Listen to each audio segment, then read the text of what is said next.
What does it feel like when the man you gave 10 years of your life to looks at you like you're nothing? For Alara Vance, it felt like ice flooding her veins. In the sterile chill of a lawyer's office, her ex-husband Mark didn't just sign the papers that ended their marriage. He incinerated her past. He stood there, his arm wrapped around his new fiancée, a woman dripping in jewels, and laughed. He laughed at the single tear that escaped Alara's eye. "Tears, Alara," he sneered, his voice a weapon. "Save them. No one's buying that pathetic act anymore."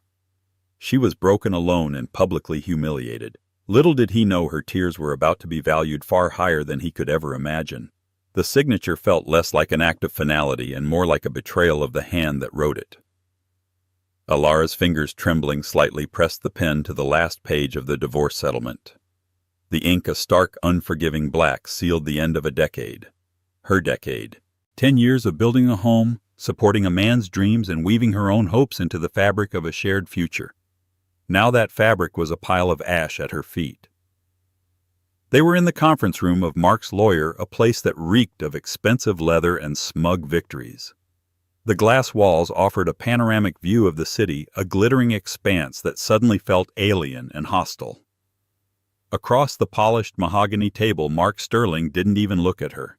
He was too busy admiring the diamond bracelet on his fiancée's wrist, his thumb tracing the glittering stones, as if they were the only things in the world that mattered.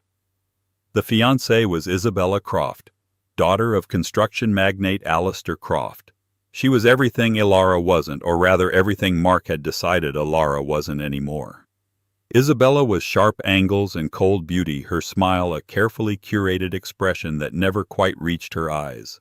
She wore a Chanel suit the color of cream, a stark contrast to Alara's simple off-the-rack gray dress that suddenly felt like a pauper's rags. "All signed?" Mark asked, his voice impatient. He finally looked up, his gaze sweeping over Alara with a dismissive air that was more painful than any shouted insult. This was the man who had once whispered that her eyes held all the stars in the universe. Now he looked at her as if she were a piece of furniture he was eager to dispose of. Alara's lawyer, a kind but overwhelmed public defender named Mrs. Gable, gave a curt nod. "Everything is in order." The settlement was a joke. Mark's lawyers, a pack of corporate sharks from Sterling and Finch, had argued that Alara had contributed nothing of monetary value to the marriage. She hadn't worked, they'd said. She had been a homemaker. The business Mark had built, a successful marketing firm, was in his name alone. The house which Alara had spent years turning into a home was being sold. She was walking away with a pittance, a sum so insulting it was clearly meant to be a final slap in the face. A single hot tear escaped her control, tracing a burning path down her cheek. She quickly tried to wipe it away, but it was too late. Mark saw it. A cruel smirk played on his lips. He leaned forward, his voice low enough that only she and Isabella could hear the venom in it. "Tears, Alara. Really? What are you crying for?" "The end of your free ride." Isabella let out a delicate, tittering laugh. "Don't be so harsh, darling," she said, though her eyes were daggers. "She's probably just realizing she'll have to get a real job now." The word struck Alara with the force of a physical blow. Her free ride. She remembered the all-nighters she'd pulled helping Mark draft business plans on their tiny kitchen table. The endless networking events she'd attended, smiling until her face ached, charming potential clients. The sacrifices, the skipped vacations, the unwavering belief she'd poured into him. All of it erased, reduced to nothing. "Save them," Mark continued, leaning back in his chair and draping an arm around Isabella. "No one's buying that pathetic act anymore. You're not the supportive wife of a rising star now. You're just an ex-wife. Yesterday's news." The humiliation was a physical entity, a lead weight pressing down on her chest, making it impossible to breathe. She felt the eyes of the lawyers on her, a mixture of pity and professional detachment. She had to get out. Without a word, Alara stood up. Her legs felt unsteady like a newborn foal's. She grabbed her worn handbag from the floor, its cracked leather a testament to a life of practicality, not luxury. "Thank you, Mrs. Gable," she murmured, her voice a hoarse whisper. She turned and walked towards the heavy glass door, each step an monumental effort. She didn't look back. She couldn't bear to see their triumphant smiles one more time. As the door swished shut behind her, she heard Mark's voice loud and clear, carrying into the hallway. "Finally! Now, Isabella darling, what do you say we celebrate at the St. Regis? I believe a bottle of their '98 Cristal is in order." The sound of their laughter followed her down the silent carpeted hall, chasing her out of the building and into the harsh light of the afternoon sun. Elara stood on the bustling sidewalk, blinking as the city rushed past her in a blur of yellow cabs and hurried footsteps.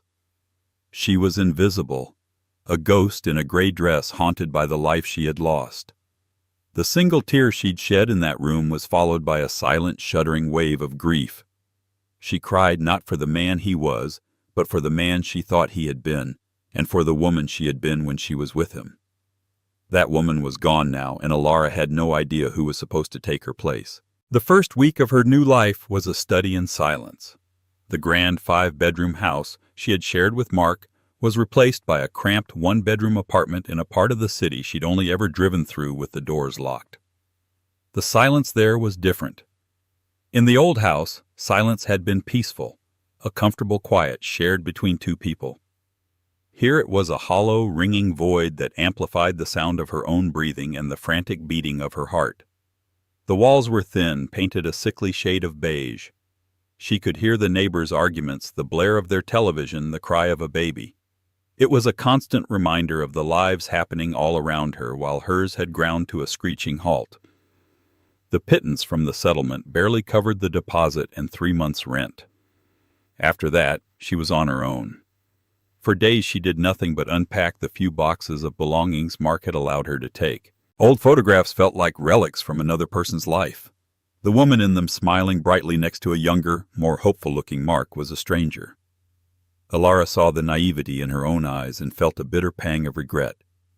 Had she been blind? Or had she simply chosen not to see the subtle shifts in his character? The growing arrogance, the casual cruelty that had started as jokes at her expense. Her reflection in the dusty bathroom mirror was a stranger, too. Her face was pale, her eyes puffy and shadowed. The spark that had once defined her was gone, extinguished by a flood of betrayal. Mark's final words echoed in her mind. "You'll have to get a real job now." He'd said it as an insult, but it was now her reality. Her resume was a ghost. 10 years as a homemaker. Before that, a bachelor's degree in art history, a passion she had set aside to support Mark's ambition. Who would hire a 32-year-old woman with a decade-long gap in her employment history and a degree most considered useless? The rejection emails piled up. Overqualified. Underqualified. Not the right fit. Each one was a small, sharp jab at her already fractured self-esteem. The savings dwindled with alarming speed. Panic, cold and sharp, began to set in. She sold the few pieces of jewelry Mark had given her in their early, happier years.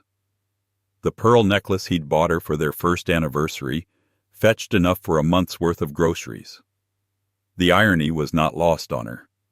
One rainy Tuesday, staring at her last $50, Elara knew she couldn't be picky anymore. She scrolled past the listings for office assistants and junior marketing roles and landed in the service industry section. There a posting caught her eye.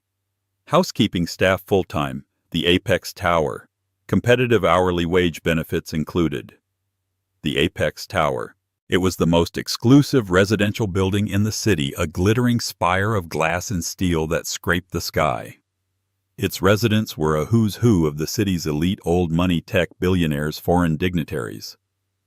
Working there as a cleaner felt like the ultimate humiliation, a cosmic joke. She would be cleaning the toilets of people like Isabella Croft. Swallowing her pride, which tasted like ash and bile, she filled out the online application. To her surprise, she got a call the next day. The interview was with a stern but fair woman named Maria, the head of housekeeping. Maria didn't care about the gap in Elara's resume or her degree in art history. She cared about attention to detail, reliability, and discretion. The people who live here. Maria said, her eyes boring into Alara's. They don't want to see you or hear you. You are a ghost. You do your job perfectly and you disappear. You see nothing, you hear nothing, you say nothing. Can you do that? Yes, Alara said, her voice stronger than she expected. I can do that. She was hired. Her uniform was a simple but well-tailored black polo shirt and black trousers. Her first day was a blur of training, learning which cleaning products to use on Italian marble versus Brazilian slate, how to fold towels into perfect hotel-style triangles, and the cardinal rule: never ever engage a resident unless they engage you first. The work was grueling and anonymous. She cleaned sprawling, empty apartments that were more like art galleries than homes their owners off in Paris or Tokyo. She scrubbed floors so polished you could see your own defeated reflection in them. It was mindless, repetitive work, which was both a blessing and a curse. It gave her too much time to think. As she polished a chrome faucet to a mirror shine, she would remember polishing the silver for a dinner party Mark was hosting for potential investors. The memory so sharp it felt like a phantom pain. The other staff were polite but distant, each lost in their own world of silent work. Alara ate her lunch alone in the stark, windowless staff cafeteria in the building's sub-basement. She was a ghost, just as Maria had instructed, and in a way it suited her. She didn't want to be seen. She wanted to disappear.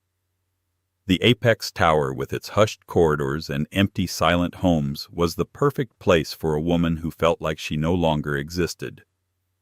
Little did she know, in the highest, most exclusive corner of the tower, someone was about to see her for the very first time. The penthouse at the apex tower was a legend among the staff. It was referred to simply as the Summit. It occupied the entire top 2 floors, a glass palace in the sky with its own private elevator, and a view that could humble a god. It belonged to the man who had built the tower itself, Julian Thorne. Julian Thorne was more myth than man.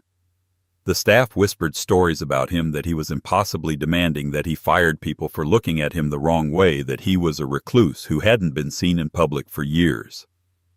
No one from housekeeping was ever assigned to the Summit. He had his own private staff flown in from Europe, who were as mysterious as he was. So when Maria called Alara into her office one Friday afternoon, her heart hammered against her ribs. She was sure she was being fired. Maybe she'd left a smudge on a window or a towel folded incorrectly. "Alara?" Maria began, her face unreadable. "There's been a change in staffing. Mr. Thorne's personal housekeeper had a family emergency and had to fly back to Switzerland. He has requested a temporary replacement from our team." Alara's eyes widened. "Me? He doesn't want a stranger in his home," Maria explained, as if it were the most logical thing in the world. "He requested someone who is already on staff, someone who understands the protocols of this building. Your work has been flawless. You are quiet, efficient, and invisible. You are the perfect candidate." Maria's tone made it sound less like a compliment and more like a diagnosis. "The pay is triple your current rate, but the rules are tenfold. You do not speak to him. You do not look at him. You clean only the areas designated on this floor plan. His private study and bedroom are off limits unless you are expressly told otherwise. Do you understand?" Alara nodded, her mouth suddenly dry. "I understand." The private elevator to the Summit was operated by a key card Maria gave her. It ascended in unnerving silence, the display showing no numbers, only a climbing arrow. When the doors opened, they opened directly into a space that stole her breath. It wasn't a home. It was a cathedral of modern art. The ceilings were 30 feet high. One entire wall was a sheet of glass overlooking the city. The furniture was minimal, but exquisite. A black leather sofa by Le Corbusier, a Noguchi coffee table, a single, starkly beautiful Ansel Adams photograph on a vast white wall. The air was cool and still scented faintly with something clean and masculine like sandalwood and rain. It was also utterly sterile. There were no family photos, no clutter, no sign that a human being actually lived here. It was as beautiful and as empty as a museum after hours. Following the floor plan, Ilara began to work. She cleaned with a precision she didn't know she possessed, terrified of making a single mistake. She dusted shelves holding first-edition books that were worth more than her entire life savings. She polished a grand piano that looked as though it had never been played. She worked there for 3 days and never saw him. She would arrive in the morning to an empty apartment and leave in the evening before he returned. She only knew he was there by the subtle signs: a coffee cup in the sink, a newspaper left on the counter, the faint indentation on the sofa cushions. He was a ghost in his own home, and she was his ghost cleaner. On the 4th day, she was cleaning the immense glass wall that overlooked the city. It was a painstaking process, involving a specialized squeegee and a focus so intense she lost all track of time.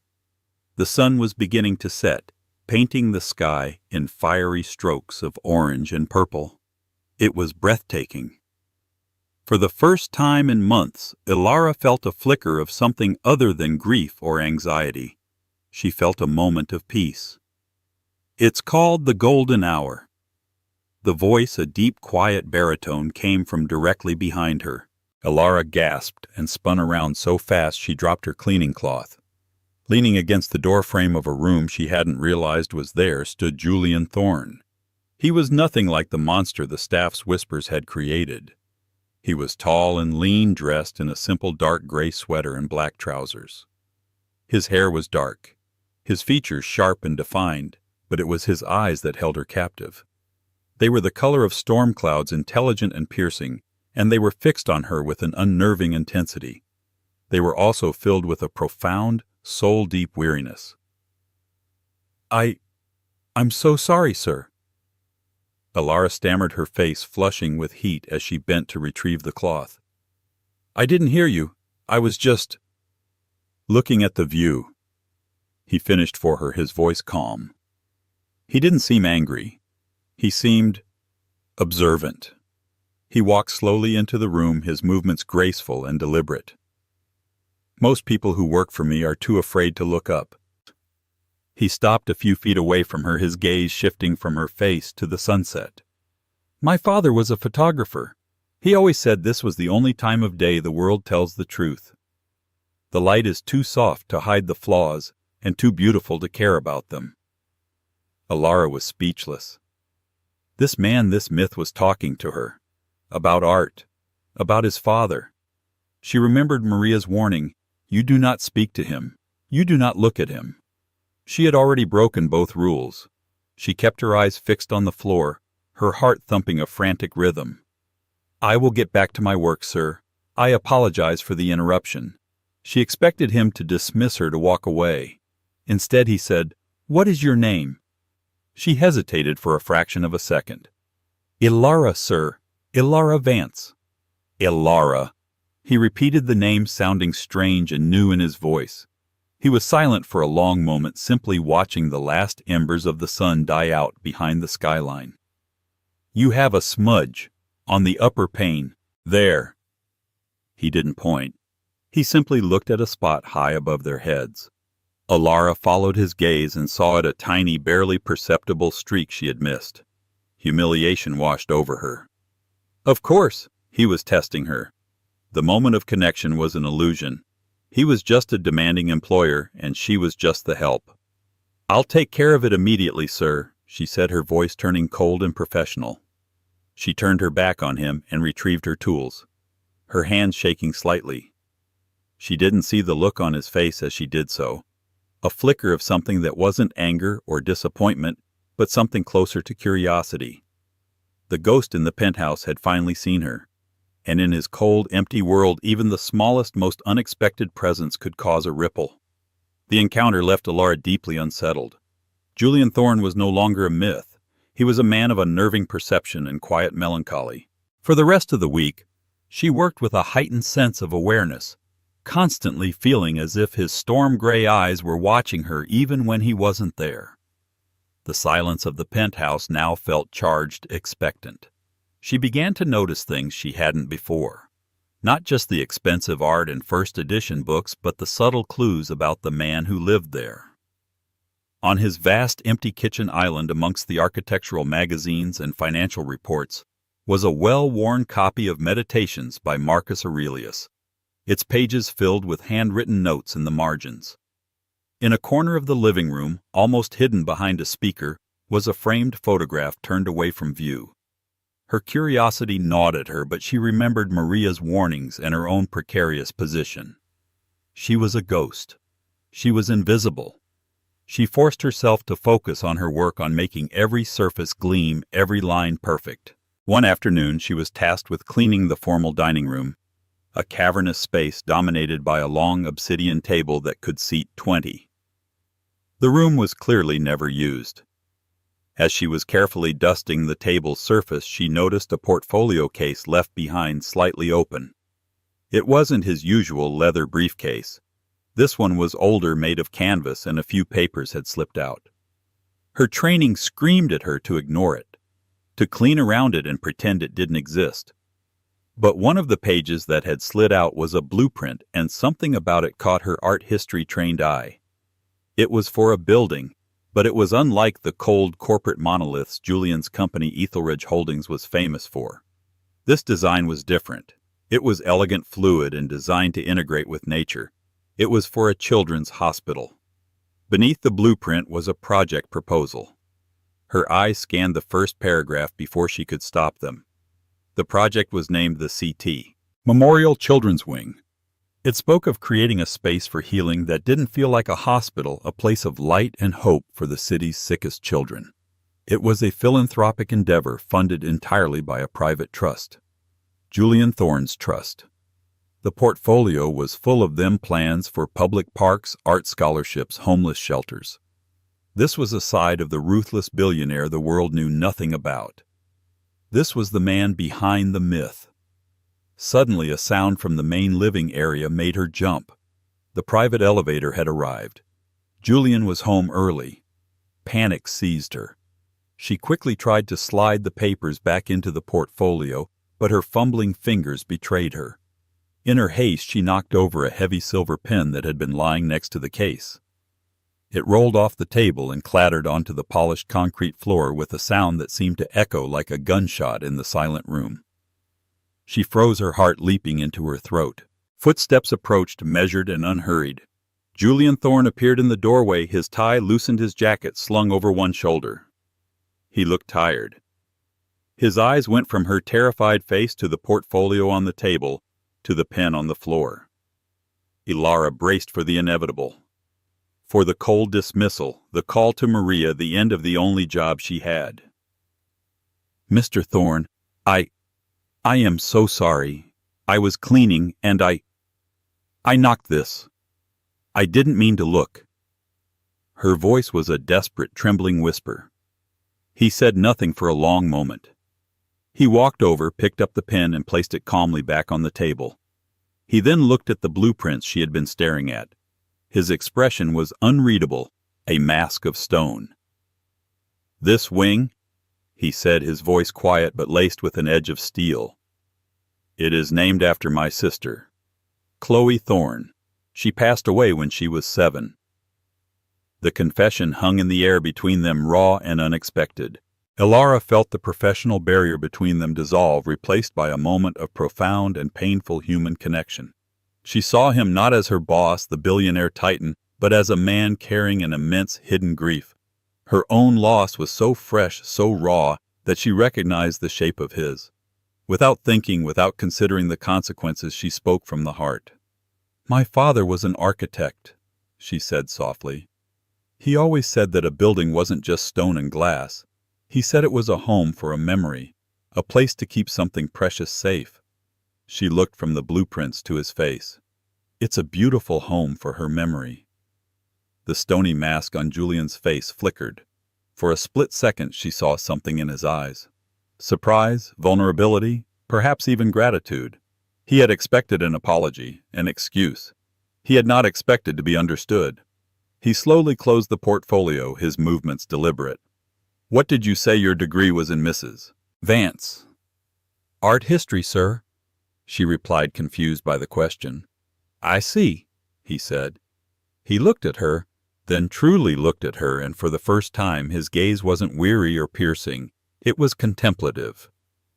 The project manager for this is an idiot. He doesn't understand the aesthetic principles. He thinks functional and beautiful are mutually exclusive. He tapped a finger on the closed portfolio. Come to my office tomorrow morning, 7 a.m. I want you to look at the rest of the plans. Alara stared at him dumbfounded. Sir, I'm a housekeeper. A faint, almost imperceptible smile touched the corner of his mouth. For today, perhaps. Tomorrow you're a consultant. He turned to leave, pausing in the doorway. And Alara, he said without looking back. Thank you. The word, so simple, so unexpected, left her reeling. As the sound of his footsteps faded away, Alara stood alone in the vast, silent dining room, the blueprints for a dead child's memorial in front of her. She had come to the apex tower to be a ghost, to be invisible. But somehow in the penthouse of the most reclusive man in the city she had been seen, and her life was about to change forever. The next morning Alara arrived at the summit not in her housekeeping uniform, but in the only business-appropriate outfit she owned, the same simple gray dress she had worn to finalize her divorce. It felt different today, less like a symbol of her defeat and more like armor. Julian Thorne was already in his study, a room she had never been allowed to enter. It was a surprising space, not cold and sterile like the rest of the penthouse, but warm and lived in. Bookshelves stretched from floor to ceiling, crammed with books on philosophy, history, and architecture. Instead of a desk, there was a massive wooden drafting table covered in sketches and blueprints. He was standing over it, a mug of black coffee in his hand. He gestured for her to join him. The problem, he said without preamble, is here, the entrance hall. I want it to feel like walking into a forest of light. My project manager gave me this. He pointed to a sterile box-like design. It looks like a morgue. For the next 2 hours they weren't employer and employee. They were two minds focused on a single problem. Alara, hesitant at first, slowly found her voice. Her art history degree, so long dormant, came to life. She talked about the use of light in Gothic cathedrals, the principles of organic architecture championed by Frank Lloyd Wright, the way Japanese design incorporates nature. Julian listened intently, challenging her ideas, pushing her to elaborate. He was sharp, demanding, and brilliant. She found herself energized, her mind firing on all cylinders for the first time in years. They sketched ideas on tracing paper, their hands occasionally brushing, sending a jolt of unexpected electricity through her. By 9 a.m., they had a new concept. A soaring atrium with structural pillars, like ancient trees, and a ceiling of dappled glass that would filter the light like a forest canopy. It was beautiful. It was perfect. Julian leaned back, looking at their combined work with a rare expression of satisfaction. I haven't had an intellectual conversation that stimulating since, well, ever. He looked at her, his storm-gray eyes clear. The job is yours if you want it. Project consultant for the memorial wing. Your salary will be commensurate with the role, not with your previous one. Alara felt a dizzying rush of hope. It was more than a job. It was a lifeline. It was a chance to be herself again. Yes, she said, her voice filled with emotion. Yes, I want it. The news of Alara's sudden promotion sent ripples through the staff, but no one was more shocked than Maria, who simply nodded and handed Alara a new keycard with a cryptic look in her eye. Alara's life transformed overnight. She moved from the sub-basement cafeteria to a sleek office at Ethelredge Holdings headquarters. She traded her cleaning uniform for business suits she bought on a new company credit card. The work was challenging and all-consuming. She was not just a consultant. Julian made her an integral part of the team. He valued her opinion not just on aesthetics, but on the entire project's ethos. For the first time in a decade, she felt respected. She felt powerful. The fragile peace she was building was shattered a month later. There was a charity gala being held in the grand ballroom of the Apex Tower, a fundraiser for the very hospital they were building the new wing for. Julian insisted she attend as part of the Ethelredge team. Dressed in an elegant midnight blue gown that Julian's personal assistant had arranged for her, Ilara felt like she was in a fairy tale. Then she saw them. Across the glittering ballroom, holding court by the champagne fountain, were Mark and Isabella. Mark looked handsome and smug in his tuxedo, Isabella a vision in blood-red silk. They were laughing, surrounded by the city's elite. Ilara's blood ran cold. Of course they would be here. Alistair Croft, Isabella's father, was a major donor. She tried to turn away to blend into the crowd, but it was too late. Mark's eyes scanned the room and locked onto hers. A look of pure, unadulterated shock crossed his face, followed by a dark, possessive scowl. He excused himself from his group and began to stride toward her, with Isabella trailing in his wake. "Ilara," he said, his voice dripping with condescending disbelief. "What in the world are you doing here? Did you sneak in with the catering staff?" Isabella eyed Ilara's gown with a dismissive sneer. "It's a rental, I assume. Don't get any champagne on it, dear. You probably can't afford the cleaning fee." The old familiar shame threatened to swallow her whole. The room started to spin. She could feel the eyes of people nearby turning towards them, sensing a scene. "Leave me alone, Mark," Ilara said, her voice barely a whisper. "Leave you alone," he scoffed, taking a step closer. He lowered his voice to a menacing growl. "You don't belong here. This is my world. You had your chance to be in it and you blew it.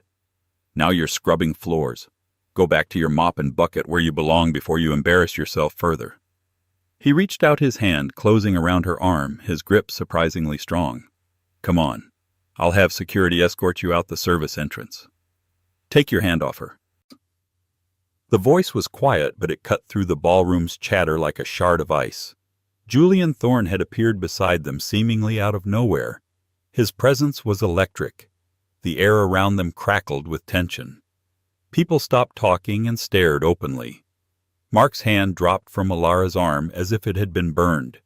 He stared at Julian, his face a comical mixture of fear and confusion. "Mr. Thorne, I was just dealing with a personal matter.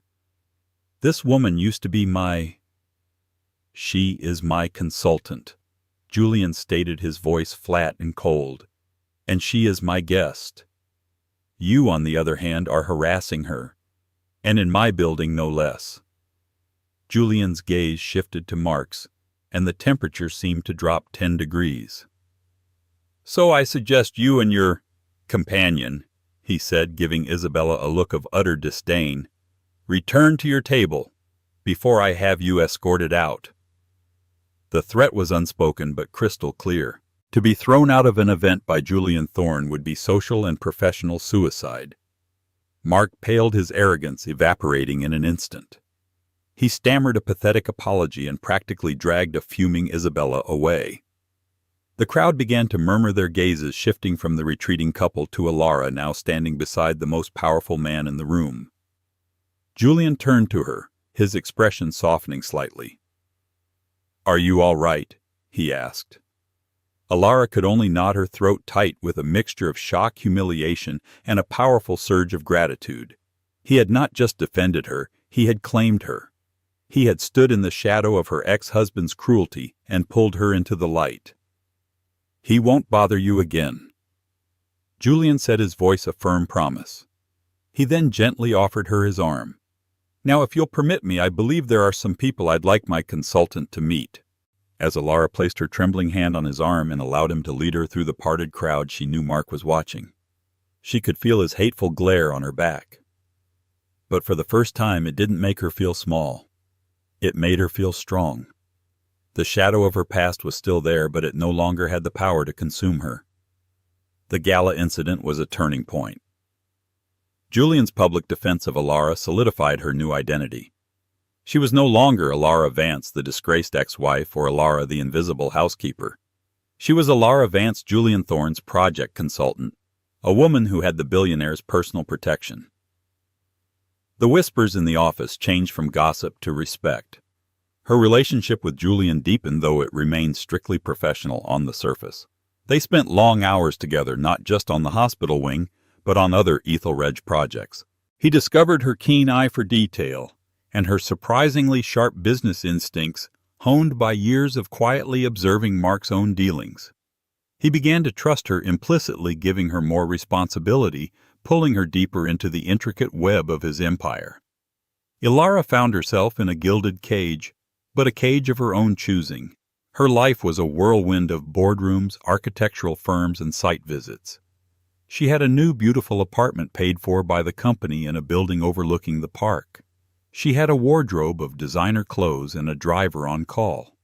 She had everything she had once thought she wanted with Mark, but this time she had earned it. It was hers. Yet a sense of unease lingered.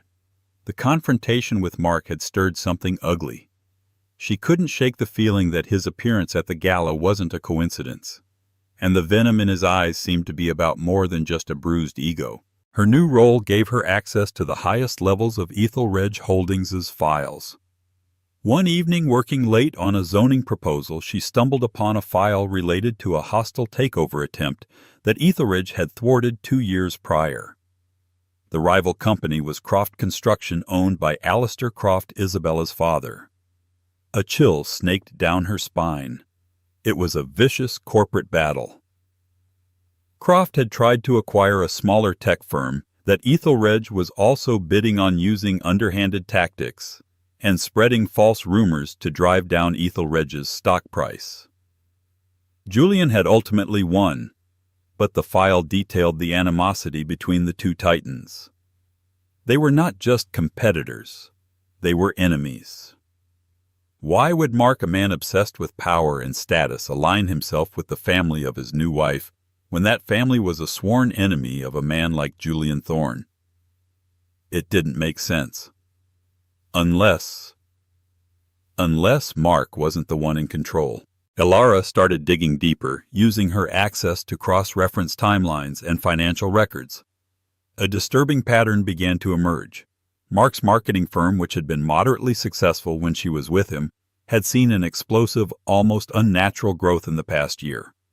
The source of this new business, a network of shell corporations and LLCs that, with a little more digging, she traced back to a holding company owned by Alistair Croft. Mark hadn't just married Isabella, he had sold his soul to her father. His success wasn't his own. He was a pawn, a well-compensated tool for Croft Construction. The puzzle pieces began to click into place, forming a picture that made her sick to her stomach. Mark's cruelty during their divorce, his insistence on leaving her with absolutely nothing, on isolating her from their social circle. Had it all been by design? Had Croft wanted her completely out of the picture before bringing Mark into his fold? The final horrifying piece of the puzzle fell into place when she searched for any connection between Mark's firm and Ethelred Holdings before the divorce. And there it was. A small one-time consulting contract from 3 years ago. Mark's firm had been hired to do market research for a new Ethelred residential project, the Apex Tower. As part of the due diligence, Mark had been given low-level security access floor plans and vendor lists. Information that would be trivial to most, but to a rival like Alistair Croft, it could be a goldmine. It was proprietary data protected by a non-disclosure agreement that Mark had signed. An agreement Ilara vaguely remembered him laughing about at the time. As if they'd ever notice, he had boasted. Ilara leaned back in her chair, the screen's glow illuminating her horrified face. Mark hadn't just divorced her. He had been setting himself up for this new life with the Crofts. And to do that, he needed something to offer them, a gesture of loyalty. He had offered them Ethelred's secrets. He had committed corporate espionage. Her mind raced. Why was he back now? Why confront her at the gala? Was it just to humiliate her? Or was there more to it? His words echoed in her ears. You don't belong here. This is my world. It wasn't just a threat. It was a warning. He was telling her to stay away because her presence in Julian Thorne's inner circle made her a threat to his carefully constructed lie. If she ever figured out what he had done, she could destroy him. Suddenly, she wasn't just dealing with a bitter ex-husband. She was caught in a high-stakes war between two billionaires, and she was holding the ammunition that could bring one of them to his knees. The gilded cage she had found herself in suddenly felt very fragile, and the world outside it infinitely more dangerous. The knowledge of Mark's betrayal sat like a stone in Alara's stomach. It recontextualized everything. Every cruel word, every dismissive gesture during their divorce wasn't just the act of a man falling out of love. It was the calculated maneuvering of a criminal covering his tracks. The personal had been a smokescreen for the professional. She knew she had to tell Julian. But how? Walking into his office and accusing his chief rival's son-in-law of corporate espionage based on circumstantial evidence she'd accessed herself felt like a dangerous overreach. She needed proof, something undeniable. Her mind went back to their old house, the one she had been forced to leave so quickly. Mark had always been careless with his paperwork. While he had a main office, he often worked from home, leaving documents on his desk in the study. She remembered packing her life into boxes under his watchful, impatient gaze. In her haste, had she packed something of his by mistake? That night, she tore through the few boxes of belongings she still kept in storage. They were filled with painful memories, photo albums, old letters, trinkets from their travels. At the bottom of a box labeled MISC, Papers, she found it. A plain manila folder tucked between old art class sketchbooks. She didn't remember packing it. Her hands trembled as she opened it. Inside were the original hard copies from the Ethelred contract 3 years ago. And behind them, printouts of emails between Mark's private account and an anonymous encrypted address. They were dated from just before their separation. The emails were damning. Mark was discussing the sale of proprietary information, Ethelred's security protocols vendor, cost sheets, and resident profiles for the Apex Tower. The anonymous user was asking specific probing questions. In the final email, Mark wrote, "The price is my entry. The asset is a clean slate. I'm ready to finalize the divorce and sever all old ties." He had traded Ethelred's secrets and his marriage for a place at the Croft family table. The next morning, Alara walked into Julian's office and closed the door behind her. She placed the manila folder on his desk without a word. Julian looked from her pale, determined face to the folder. He opened it and began to read. The silence in the room was absolute as he went through the documents, his face an unreadable mask of calm. But Alara could see a muscle twitching in his jaw, the only sign of the fury building beneath the surface. When he finished, he carefully squared the papers and placed them back in the folder. He looked up at her, his storm-gray eyes darker than she had ever seen them. "This is an act of war," he said, his voice a low, dangerous rumble. "Alistair Croft has been trying to get an edge on me for years. Now I know how he's been doing it. He's been using your ex-husband as his mole." He stood up and walked to the vast window looking down at the city below. "This explains a lot. A failed bid for a new development project 6 months ago. Croft underbid us by a margin that was mathematically impossible unless he knew our exact numbers. He must have gotten them from Sterling." He turned back to face her. "They won't stop with this. An attack like this is a prelude. They're planning something bigger, something designed to cripple us." He paused, his gaze intense. "And you, Alara, are now in the center of it. They know you work for me. They know you have my ear." Mark's little performance at the gala wasn't just about his ego. It was a threat, a warning to you to stay silent. Fear, cold and sharp, pricked at Alara, but it was overshadowed by a surprising surge of anger. "They took 10 years of my life, Julian. They tried to break me and leave me with nothing. I am not going to stay silent." A slow, appreciative smile touched Julian's lips. "Good," he said, "because we are not going to be on the defensive. We are going to set a trap." The plan was audacious. Ethelred Holdings was about to announce its most ambitious project yet, Elysium, a revolutionary self-sustaining residential tower that would redefine the city skyline. It was Julian's legacy project, years in the making. The technology and architectural plans were his most closely guarded secrets. "We are going to leak information about Elysium," Julian explained, his eyes glinting with strategic fire. "But we are going to leak false information. We will create a second complete set of blueprints, financial projections, and material specs. Flawless but fake. This data will contain a fatal flaw, a structural miscalculation so subtle it would take months for engineers to find, but so critical it would bankrupt any company that tried to build it." "And you think Mark will steal it for Croft?" Alara asked. "I know he will," Julian said. "Greed is a predictable motivator. We will make sure the bait is left somewhere he believes he can access. He thinks he still has a back door into our old project server. We will let him think that." The trap was set. Julian's cybersecurity team created a digital honeypot, a decoy server baited with the fake Elysium files. Now all they could do was wait. The final move, Julian explained, had to be public. It had to be a complete and utter humiliation. And he knew the perfect venue. The annual Architects Guild Legacy Ball, the most prestigious event of the year, was in 2 weeks. Alistair Croft was the keynote speaker. It was there they would spring their trap. The unveiling would not be of a building, but of a conspiracy.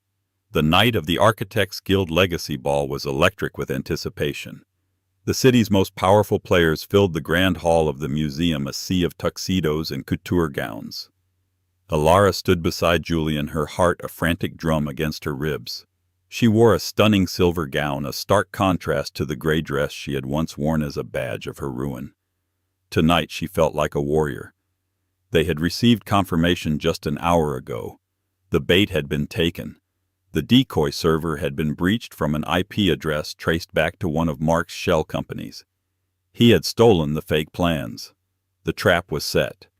Alistair Croft took the stage to thunderous applause. He was a charismatic speaker, all false modesty and predatory smiles. He spoke of integrity, of innovation, of the future of architecture. Then he came to the climax of his speech. "And it is with great pride," he announced, a triumphant gleam in his eye, "that Croft Construction will be breaking ground on a project that will not only change our city's skyline but will change the world. A project we call Olympus."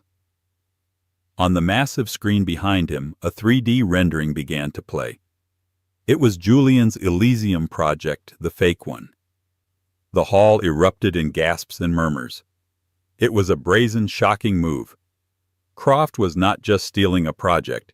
He was claiming it as his own in front of the entire industry.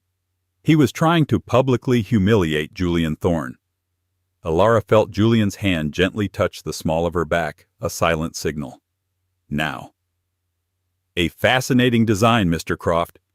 Julian's voice boomed from the back of the hall, amplified by a microphone his head of security had quietly handed him. All heads swiveled towards him. "Truly revolutionary. In fact, I recognize it. It's a project my team and I scrapped 6 months ago." Alistair Croft's smile froze on his face.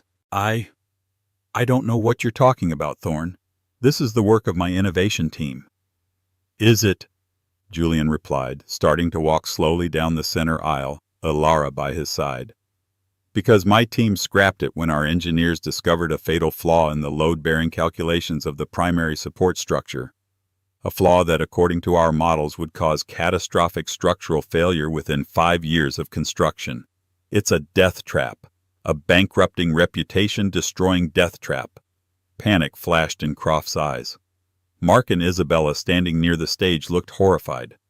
"This is absurd," Croft blustered. "You have no proof." "On the contrary," Julian said, his voice dangerously calm as he reached the foot of the stage. "We have a great deal of proof. We have server logs showing that these exact flawed plans were downloaded 2 days ago by a shell corporation owned by your son-in-law, Mark Sterling." He turned his piercing gaze on Mark, who looked as if he was about to be physically sick. "We also have copies of emails from Mr. Sterling dating back 3 years in which he sells proprietary Etherage data to an encrypted account, an account we have now traced to your head of acquisitions, Mr. Croft." He let that hang in the air for a moment, the silence in the hall absolute. Then he delivered the final killing blow. "Ladies and gentlemen, Julian said, his voice resonating with power and authority. "You have just witnessed an admission of the largest act of corporate espionage in this industry's history. I trust the members of the press," he gestured to the reporters who were now frantically recording, "will have many questions for Mr. Croft, as will the district attorney's office, with whom my legal team has just shared a comprehensive file." It was checkmate. The world of Alistair Croft and Mark Sterling crumbled in a matter of seconds. Croft was speechless, his face ashen. Mark looked at Alara, his eyes wide with a mixture of hatred and begging. He saw not the pathetic weeping woman he had mocked, but a queen who had just toppled his entire kingdom. In the ensuing chaos, Julian led Alara away from the pandemonium through a private exit and out into the cool night air. They stood on a quiet terrace overlooking a moonlit garden, the sounds of the imploding gala fading behind them. Alara let out a breath she felt like she had been holding for a year. It was over.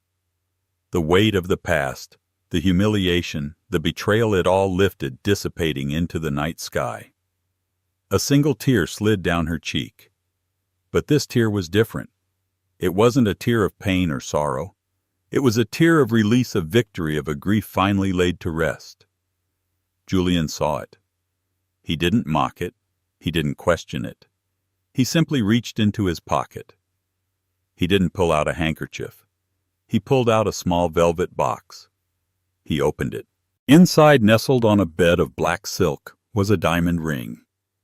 It was not a gaudy, ostentatious stone like Isabella's.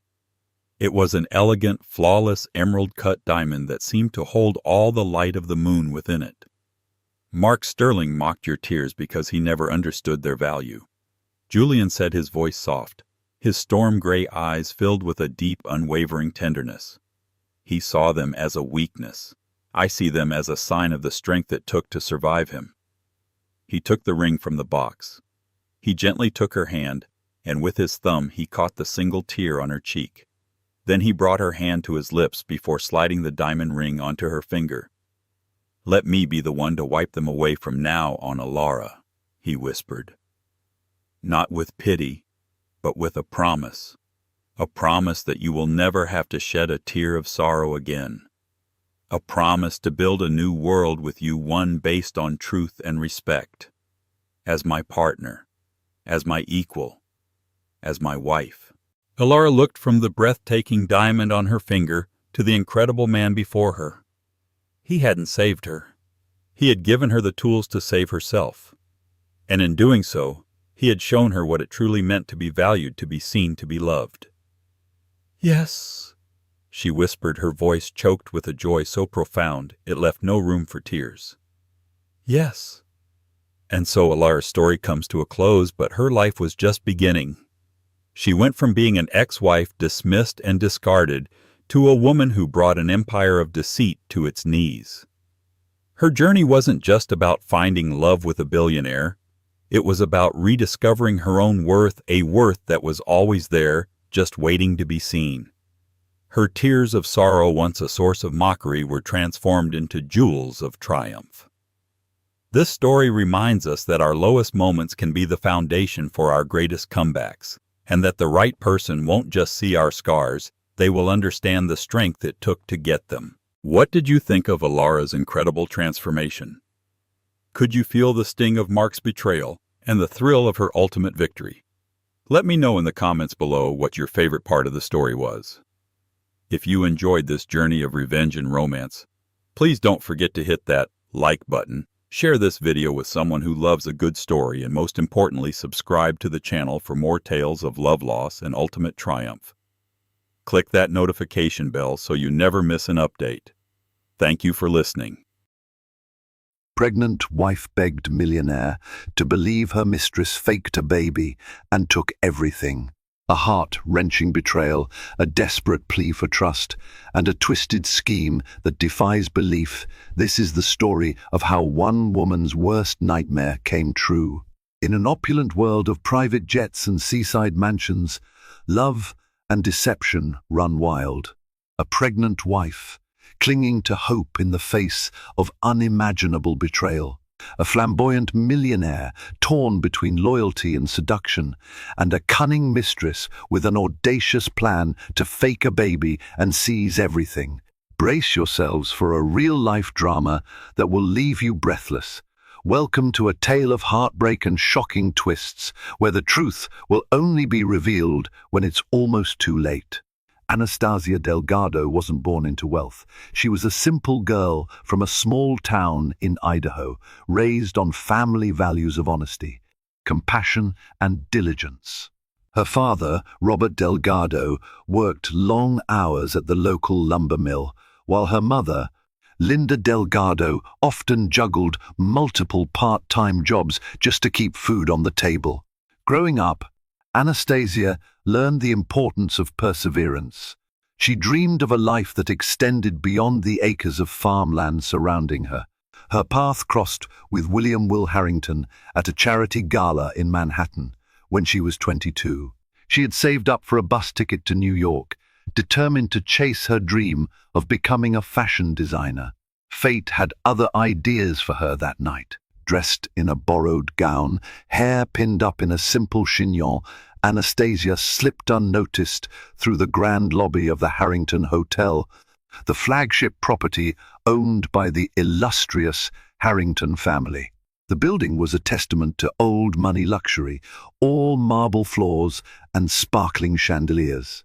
She felt out of place, just another face among the city's wealthiest socialites.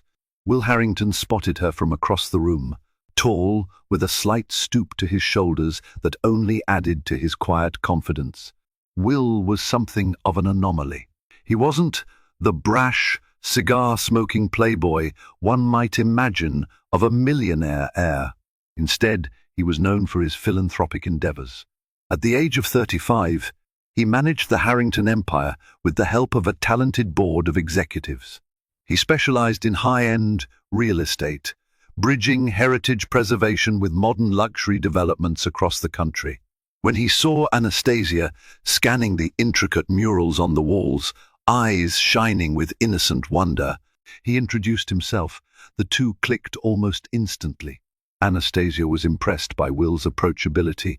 He made her feel at ease, even while wearing a perfectly tailored suit that screamed money. Over the next weeks, their relationship blossomed into a whirlwind romance. Will, mesmerized by Anastasia's authenticity, opened doors for her in the city's prestigious fashion circles. She visited runways, found internships, and started building a humble portfolio. While many around Will warned him about dating an outsider, he stood firm. Anastasia's humble background didn't matter to him. Her sincerity and gentle spirit were what he craved in a life partner. 6 months later, during a business trip in Florence, Italy, Will got down on one knee in front of the iconic Duomo. Despite the stares of tourists, he professed his love and asked Anastasia to be his wife. She said yes with tears in her eyes, feeling like a Cinderella in a story too good to be true. Their wedding was equally magical, a grand yet elegant ceremony at the Harrington estate in upstate New York. Nestled in lush gardens and overlooking a pristine lake, it was a sight that took everyone's breath away. Anastasia's family felt overwhelmed by the extravagance, but proud to see their daughter so loved. The society papers heralded the union as the marriage of the season. Rumors circulated about how the sweet, small-town girl had won the heart of one of America's wealthiest heirs. Behind the public facade, though, life wasn't as uncomplicated as it seemed.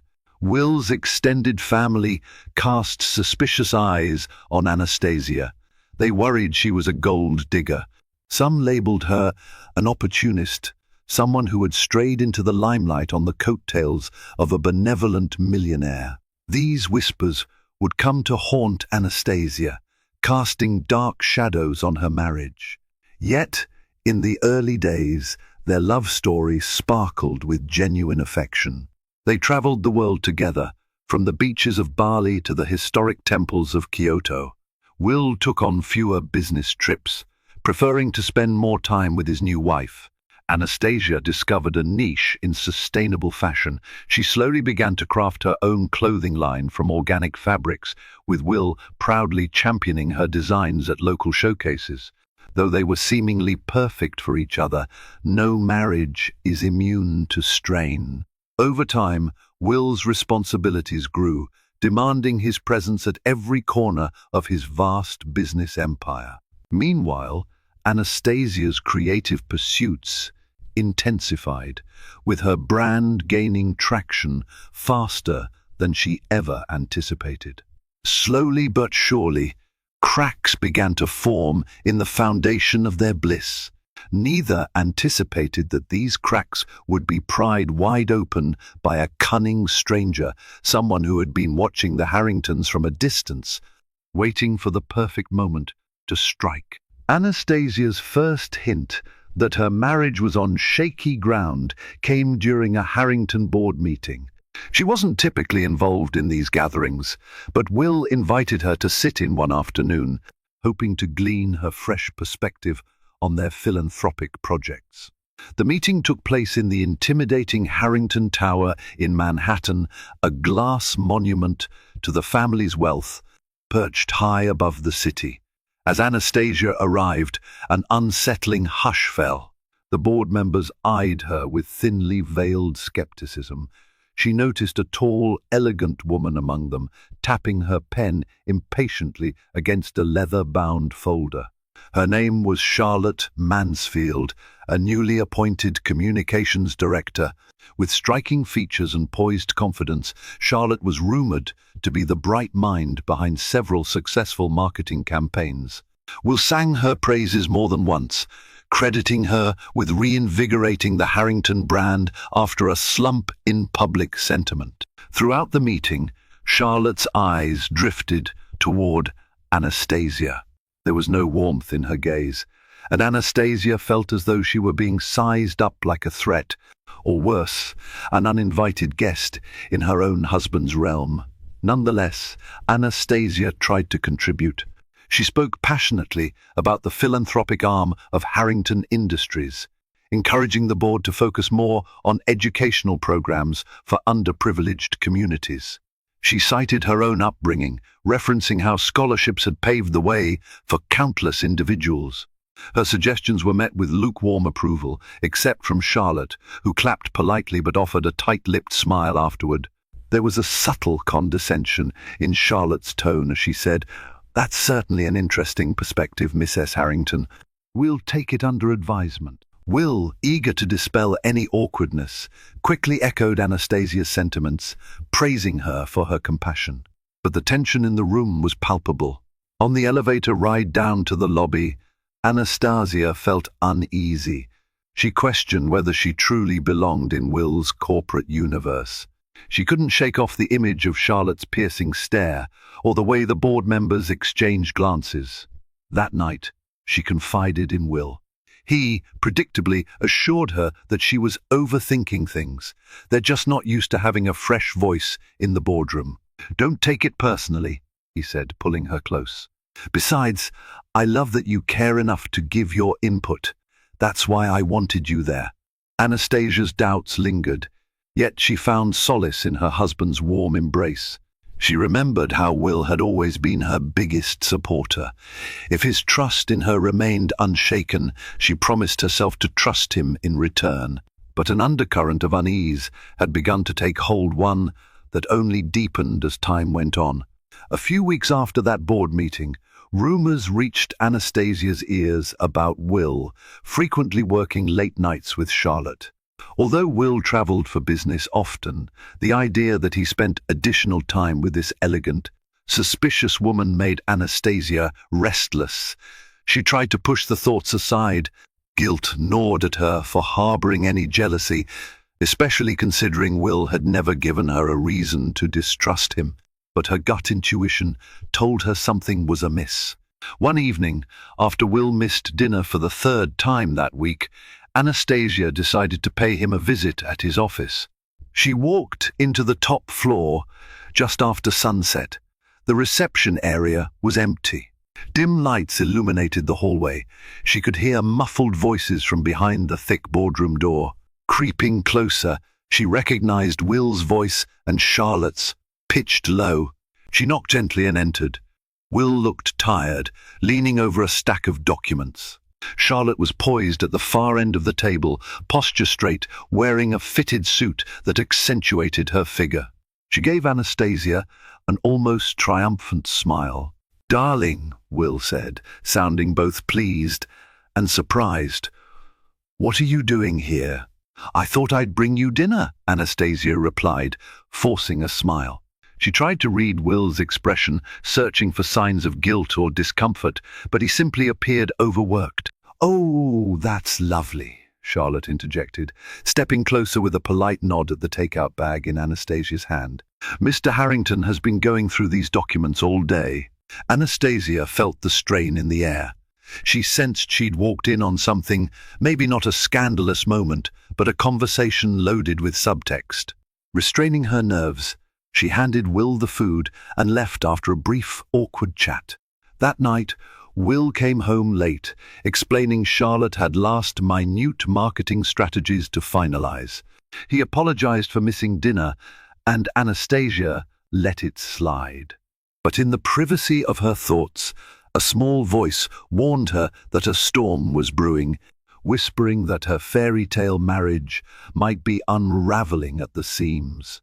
It was about 2 months later that the name Carmen Sinclair first crossed Anastasia's radar. Carmen was a striking woman in her late 20s, with dark, flowing hair and magnetic hazel eyes. She was Charlotte Mansfield's friend from their college years at least. That was the story circulating around the Harrington offices. Carmen showed up one afternoon at a lavish fundraiser event for the Harrington Foundation, the philanthropic wing of the corporation. Anastasia noticed her immediately. The event was bustling with guests, but Carmen's presence stood out like a bright flame. She worked the room gracefully, introducing herself to various attendees with a confident handshake and an even more confident smile. At first glance, she appeared to be a polished socialite, someone with the kind of class and affluence that allowed her to fit in seamlessly among the wealthy. Yet, there was something about Carmen's aura that put Anastasia on edge. She couldn't place it exactly. Perhaps it was the way Carmen's eyes flicked calculatingly across the ballroom, as if searching for someone or something specific. Or the hushed conversation Carmen shared with Charlotte near the champagne table, after which both women parted ways wearing cryptic smiles. Midway through the evening, Carmen found her way to Will. Anastasia watched from a distance as Carmen engaged him in an animated discussion. Will looked polite, but not particularly friendly, at least. Not at first. Then Carmen leaned closer, presumably to share some secret or detail only they could hear. Will's expression shifted, eyebrows raising in mild surprise, followed by a nod. Anastasia felt the knot of insecurity tighten in her stomach. She debated whether to walk over and join them, but was intercepted by a group of donors wanting to discuss her upcoming sustainable fashion show. By the time she broke free, Carmen had drifted away, blending effortlessly back into the crowd. "Who was that woman you were talking to earlier?" Anastasia asked Will on the drive home. They rode in a sleek black limousine, courtesy of Harrington Industries. "Carmen Sinclair," Will replied. "She's looking to expand some philanthropic endeavors in Latin America, similar to our scholarship program in Brazil. Charlotte introduced us. I told her we'd be open to collaborating." He shrugged, checking messages on his phone. Anastasia nodded, not wanting to appear suspicious. "She seems very outgoing," she observed carefully. Will laughed. "That's one way to put it. She's extremely ambitious, wants to partner with as many corporations as possible. Charlotte insists Carmen is a powerhouse at negotiations." The conversation ended there, but the memory of Carmen's penetrating hazel eyes lingered. Over the next few weeks, Carmen's name surfaced repeatedly. She attended corporate events, charity meetings, and even showed up at an intimate dinner Will hosted for potential investors. Each time, she managed to corner Will for private chats about big ideas and impact-driven projects. Anastasia found her unstoppable, a social bulldozer forging alliances and forging them quickly. And then, quite suddenly, Carmen's presence skyrocketed. She earned a consulting contract with Harrington Industries through Charlotte's recommendation. Officially, Carmen's role was to facilitate philanthropic partnerships in South America. Unofficially, gossip suggested she was more of a roving ambassador for Harrington's brand, capitalizing on her mesmerizing charm. Anastasia's concerns heightened when Will mentioned Carmen's repeated requests for him to travel alongside her. "It'll help seal deals," Carmen insisted, referencing her deep connections in Brazil, Argentina, and Chile. Anastasia, recalling Will's busy schedule, tried to dissuade him, but business demanded results. With Charlotte backing Carmen, the board saw it as an opportunity to enhance Harrington's global reputation. Before long, Will was jetting off to meetings in Rio de Janeiro and Buenos Aires. He updated Anastasia via hurried phone calls, telling her how Carmen had orchestrated fruitful negotiations or introduced them to influential figures. Yet, behind Will's enthusiasm, Anastasia detected an undercurrent of stress in his voice, frustration that he had to rely on so many new people, that the corporate environment was no longer solely his territory to manage. One evening, after Will had been gone for nearly a week, Anastasia received an email from an anonymous account. The subject line read, "Your husband is having too much fun on his business trip." She hesitated before opening it, heart pounding.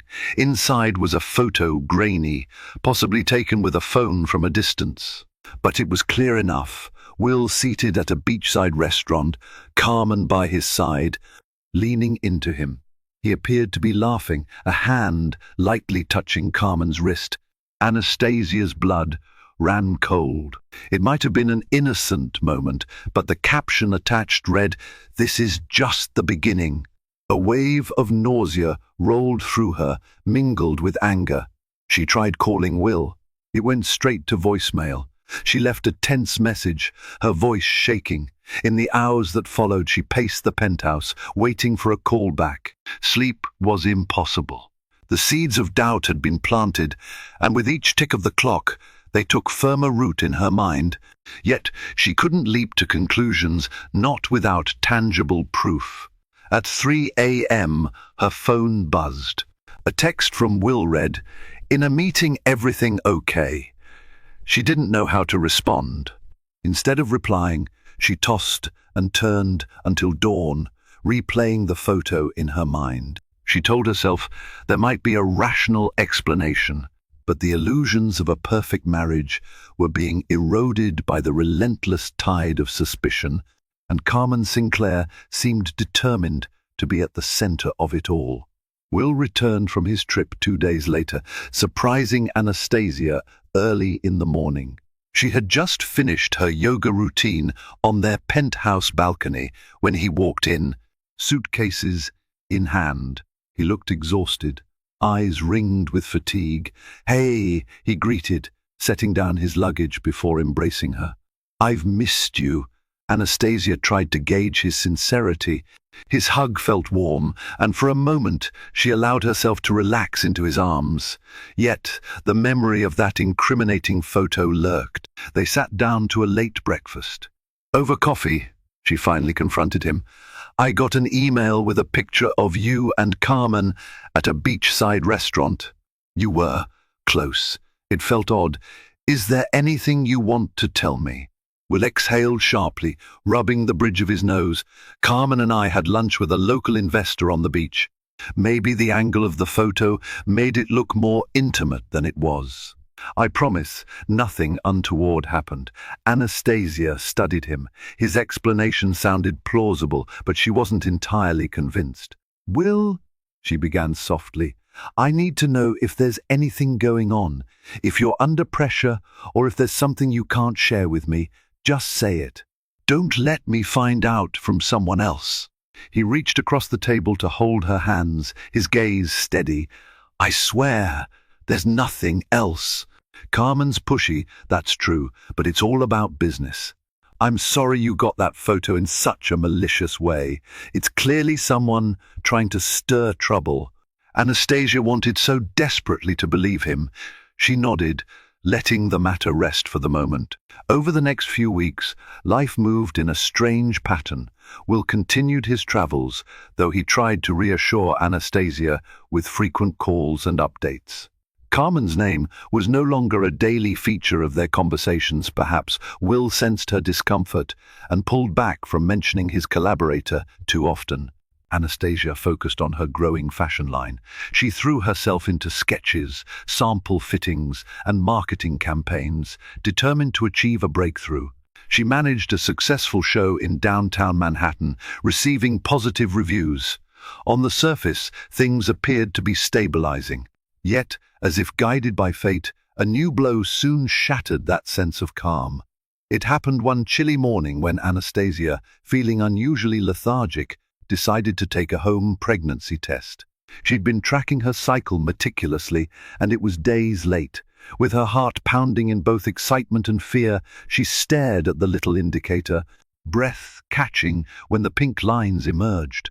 Positive. She was pregnant. A whirlwind of emotions swept over her, wonder, love, and a rush of anxiety. Would Will be thrilled? Was this the right time to bring a baby into a marriage that was under strain? She decided not to overthink it. Instead, she planned a special dinner, wanting to break the news in a memorable way. That evening, she prepared Will's favorite dishes, roasted lamb with rosemary and garlic mashed potatoes. She lit candles and set the table. Will arrived home looking drained from another day of endless meetings, but a small smile tugged at his lips when he saw the effort Anastasia had put into the meal. As they sat down to eat, she couldn't contain her excitement. She held his hand and said, "Will, I have something to tell you, something life-changing." She then announced her pregnancy. For a moment, Will's face lit up with genuine joy. His grin stretched wide, and he jumped up to hug her, exclaiming, "I can't believe it! We're going to have a baby." He kissed her temple softly, tears of happiness in his eyes. In that instant, Anastasia felt all her anxieties melt away. Whatever had happened with Carmen or Charlotte or the nosy board members, it seemed inconsequential. She and Will were going to start a family. They had a future to look forward to. But the euphoria proved short-lived. A week later, Will received an anonymous package delivered to his office. It contained printed photos, hundreds of them showing him and Carmen in various settings: a hotel lobby, a business lounge, an upscale restaurant, even walking along a scenic coastal path. Some pictures were taken from angles that made the pair look suspiciously close. Many had timestamps coinciding with his business trips. The enclosed note read, "There's more to come if you don't pay up." It was blackmail. Will rushed home, pale and shaking, the package in hand. Anastasia listened in horror as he explained. She picked through the photos, stomach churning. Some were manipulated, clearly taken out of context. Others, however, showed an undeniable camaraderie. Will, with his arm around Carmen's shoulder, laughing as if they were sharing private jokes. He insisted it was nothing romantic, just casual moments of friendship during tense negotiations. But the blackmailer's intention was clear. They wanted to paint Will as an adulterer, threatening to release the images to the press if he didn't meet their demands. For the first time, Anastasia saw Will break. He sank onto the couch, head in his hands. "This could destroy everything I've built. Investors will flee. My family's reputation will be ruined. And you'll think I cheated on you." Anastasia sat beside him, resting a hand on his shoulder. Despite her growing insecurity, she knew this blackmail scheme was malicious. "We'll figure this out," she whispered. "We'll fight it. Tears brimmed in her eyes as she thought of their unborn child, now bound up in a firestorm of lies and deceit. If only she knew that the worst was yet to come, that Carmen wasn't just a passive bystander in these photos, but an active orchestrator who had woven a carefully designed trap. In the ensuing chaos, Charlotte Mansfield played a peculiar role. She reassured Will that she would investigate who might be behind the blackmail and handle any potential leaks to the media. She offered to coordinate with a private investigator on Will's behalf. Her efficiency and calm demeanor came across as professional, and yet something about her intense interest in controlling the narrative made Anastasia wary. Meanwhile, Carmen seemed to vanish from public engagements. No one saw her at Harrington events. She stopped showing up for philanthropic meetings. Even her social media, which had been filled with glamorous updates, went silent. Will, though relieved by her disappearance, was still plagued by worry. Either she's gone underground, or she's planning something bigger, he mused one evening, pacing their living room floor. Anastasia, her pregnancy well into its second month, felt exhausted, but she tried to stay supportive. She rubbed her belly absent-mindedly, wondering if stress would harm her child. They soon found out what Carmen's next move was. Anastasia was at her obstetrician's office for a routine checkup when her phone erupted with messages. She glanced at the screen to find a dozen news alerts.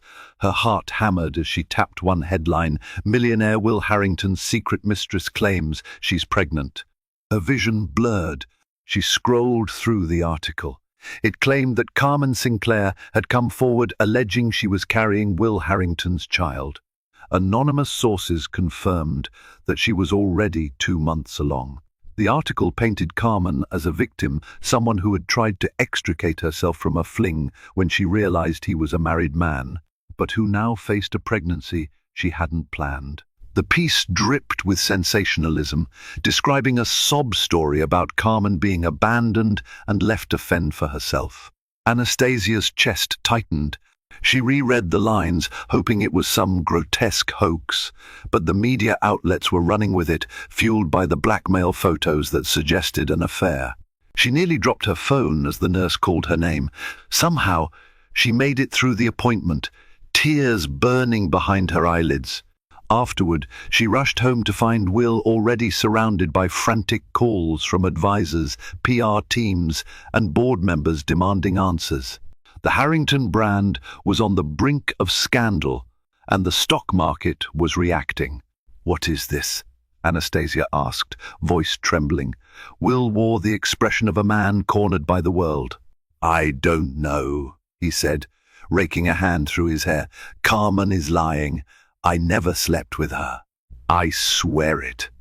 But she has the photos, and the press is eating it up." Anastasia sank onto the couch, mind racing. She claims she's pregnant. What is she hoping to gain? Will shook his head, bitterness twisting his features. Money, revenge, power, maybe all of the above. In the days that followed, the Harrington estate was bombarded with reporters. A few brazen paparazzi even tried to breach the gates. Headlines screamed from every tabloid: "Pregnant mistress of a millionaire, Harrington's double life, scandal in the upper echelons." Anastasia couldn't even leave the house without being harassed by photographers hurling questions like arrows. By the time Carmen staged her own press conference in a swanky Manhattan hotel, the scandal was at its peak. Wearing a modest, flowing dress and cradling a slightly rounded belly, she tearfully insisted that she never wanted to destroy the Harrington marriage. Yet she had to speak her truth. She claimed to be 4 months pregnant, conveniently adjusting her timeline to match her narrative, and brandished alleged text messages from Will messages that painted him as desperate and lovesick. Anastasia and Will watched the broadcast in their living room, their lawyer present. The texts Carmen displayed were doctored some pieces of genuine conversation about business expansions, spliced with flirty lines that neither recognized. but proving that in the court of public opinion would be an uphill battle.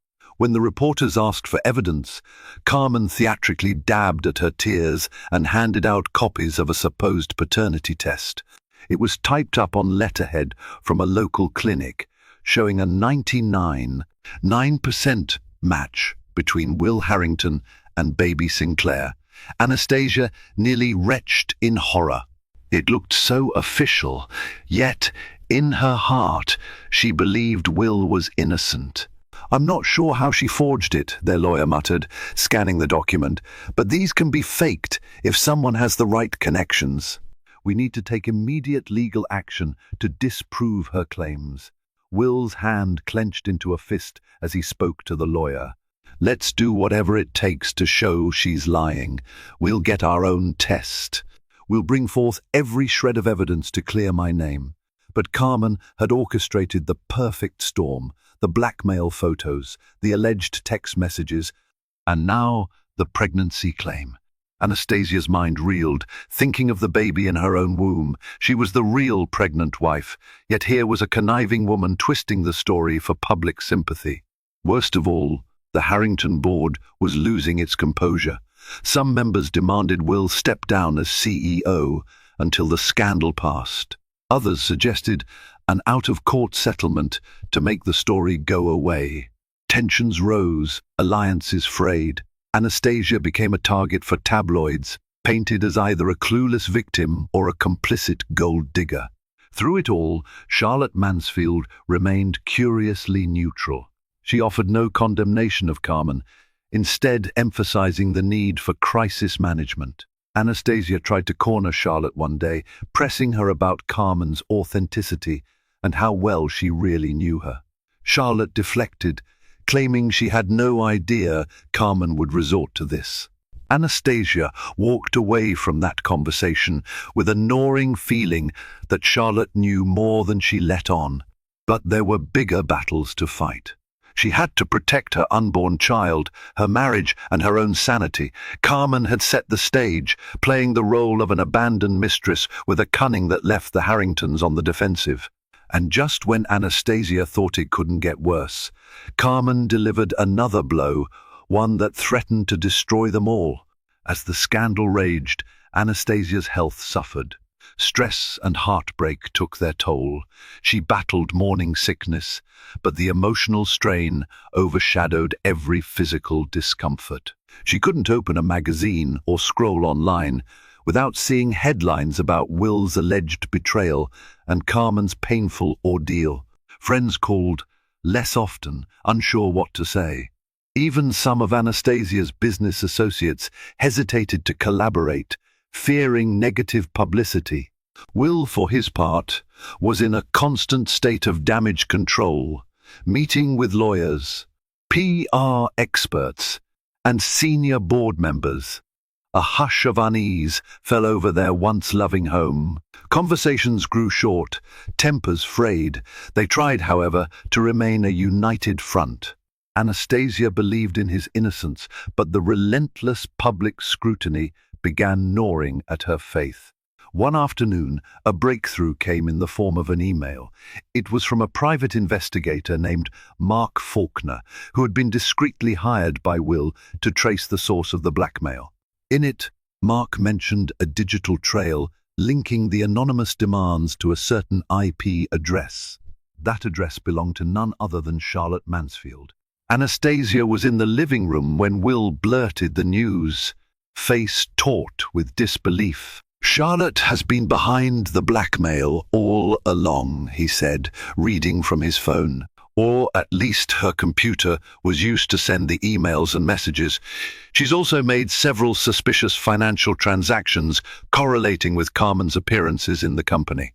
Anastasia stared at him, her mind reeling. The woman who had seamlessly integrated herself into Harrington Industries, who had championed Carmen as a consultant, was the very person orchestrating the sabotage. A swirl of anger, betrayal, and fierce resolve filled Anastasia. They summoned Charlotte to a private meeting at the Harrington Tower, choosing a small conference room away from prying eyes. She arrived looking composed, though a flicker of worry crossed her features when she saw Will and Anastasia waiting with the investigator. Charlotte, Will began, voice quivering with rage he barely contained. We have evidence tying you to the blackmail attempts and the forged documents Carmen used. Charlotte's face paled momentarily, but she quickly regained her composure. I have no idea what you're talking about, she said, glancing at the investigator. Mark Faulkner slid printed copies of financial statements and IP logs across the table. These transactions, these server traces, lead back to your corporate account and devices. There's also a large sum transferred from your bank to an offshore account belonging to Carmen Sinclair. Charlotte's eyes darted to the papers. She pressed her lips together. For a moment, Anastasia saw a flicker of desperation in her eyes. Then Charlotte sighed, shoulders sagging. Fine, she said quietly. Yes, I helped Carmen, but you have no idea why. Anastasia folded her arms. Then enlighten us, she said icily. Charlotte spoke in a near monotone. She claimed she had known Carmen since college, though they hadn't been close then. But Carmen reached out months ago, spinning a tale of heartbreak. Carmen said she was in love with Will and that he had led her on. Furious at the alleged injustice, Charlotte felt compelled to teach Will a lesson. She was also resentful of how quickly Will had risen to become CEO while she remained in a secondary role. Carmen promised Charlotte a substantial share of the payout once Will forked over hush money. You were going to destroy our entire family, Anastasia said, voice trembling. Charlotte's composure cracked. You don't understand. I spent years working tirelessly in this company, only to watch you walk in with your wide eyes and innocent smile, capturing Will's attention. And Carmen, well, she had her own vengeance to exact. We joined forces. Yes, I planted the seeds with the board, fueled rumors, and orchestrated Carmen's consultant role to ensure she and Will spent time together. Then we manipulated the photos, faked the pregnancy test. It was perfect until the blackmail demands escalated. Carmen wanted more than I was prepared to give. Will stared at her in disbelief. You're insane. You had everything, a top executive position, a bright future here. Why do this? Charlotte glared, tears forming in her eyes. Because I've been invisible my entire life, overshadowed by people like you. I wanted to be recognized, to have power. Carmen convinced me we could both benefit. Honestly, I never thought it would go this far. The confession left a bitter taste in the air. Will demanded that Charlotte resign immediately, threatening legal action. She agreed, expression hollow. I know I'm finished here, she muttered before walking out, her heels echoing down the corridor. Anastasia collapsed into a chair, trying to process everything. So Carmen's pregnancy is a complete fabrication, she asked Mark Faulkner. He nodded grimly. So far, we found no records of legitimate tests. The documents she presented are all forged, but she's likely to keep playing this card until forced to stop. Will placed a hand on Anastasia's shoulder. He was visibly shaken. We have to prove her lies. We have to end this once and for all. Yet, even with Charlotte unmasked, Carmen still held the public sympathy, and the scandal continued to swirl like a tornado, leaving the Harringtons struggling to salvage their reputation. That night, Will and Anastasia lay in bed, neither able to sleep. Anastasia's mind kept drifting to their unborn baby. How was she going to shield their child from this storm? She laced her fingers through Will's, searching for reassurance. He squeezed back, eyes full of guilt and love. Together, they silently vowed to stand firm against Carmen's final onslaught. With Charlotte's treachery exposed, Will's immediate concern was blocking Carmen's next moves. Their legal team filed a defamation lawsuit, demanding Carmen produce medical proof of her alleged pregnancy. Meanwhile, stockholders clamored for reassurance, urging Will to either settle or find a swift way to cut off the negative press. Despite the crisis, Anastasia soldiered on with her pregnancy. She established a rigorous self-care routine and tried her best to focus on healthy foods, mindfulness practices, and staying connected to supportive friends. Yet, every time she turned on the TV, her heart sank. News anchors speculated about Will's innocence. Talk show hosts debated the validity of Carmen's claims. Internet forums buzzed with theories ranging from Will's definitely cheating to Carmen's a gold digger. The worst blow came one morning when an interviewer cornered Anastasia outside a grocery store. Clutching her cart, she tried to shield her face, but the camera was relentless. "Miss S. Harrington, is it true you're expecting a child as well? How do you feel knowing another woman is pregnant with your husband's baby?" Anastasia froze, pain twisting her stomach. She had to fight the urge to scream. Summoning her dignity, she murmured, "My husband and I stand by each other." No further comment. Her composure crumbled the moment she got into her car, tears streaming down her cheeks. All she wanted was a normal pregnancy, free from the tabloids and vicious rumors. Later that evening, after a heated conversation with the Harrington board, Will came home looking like a man on the verge of collapse. He slumped against the living room wall, his phone clutched in his hand. Anastasia hurried over, alarmed. "What happened?" she asked, voice trembling. He took a shaky breath. "They're telling me to pay Carmen off. They say it's better to settle privately and make this go away instead of going through a messy legal battle. Some have threatened to call a vote on my leadership if I refuse." Anastasia's jaw tightened. "They want you to bribe her. They're cowards." Will exhaled, a tremor in his voice. "I don't want to give in, but the board is spooked. And Carmen, she's scheduled an ultrasound reveal with some tabloid channel. She's going to fake a sonogram to prove she's pregnant. This circus is never ending." Anastasia set her shoulders, tears threatening to fall. "I'll beg if I have to," she said, eyes shining with determination. "I'll go on camera. I'll do anything to expose her. But I won't let you pay hush money to that woman, not after what she's done." Will pulled her into a fierce hug, burying his face in her hair. "I'm scared," he admitted. "I don't want to lose everything I've worked for. But I don't want to lose you either. And all this stress. It can't be good for our baby." His words struck a chord. Through all the heartbreak, Anastasia had to stay strong for their child. She felt a surge of protectiveness, not just for her unborn baby, but for Will as well. She couldn't let Carmen's twisted plot win. That night, she made a decision. She would speak out publicly, not as a victim, but as a wife who believed in her husband's innocence. She reached out to a reputable network, one known for fair reporting, and arranged a live interview. Her PR advisors balked at the idea, warning it might invite more scrutiny. Will was torn, worried it could backfire. But Anastasia refused to remain silent any longer. On the day of the interview, she arrived at the studio early. The producer greeted her with a respectful nod. Anastasia wore a simple yet elegant dress that hinted at her pregnancy without flaunting it. Her hands trembled in her lap, but she steadied herself by remembering why she was doing this, to restore truth and shield her family. The host, Mary Collins, was a seasoned journalist known for her calm demeanor. Once the cameras rolled, Mary introduced Anastasia, summarizing the swirling rumors.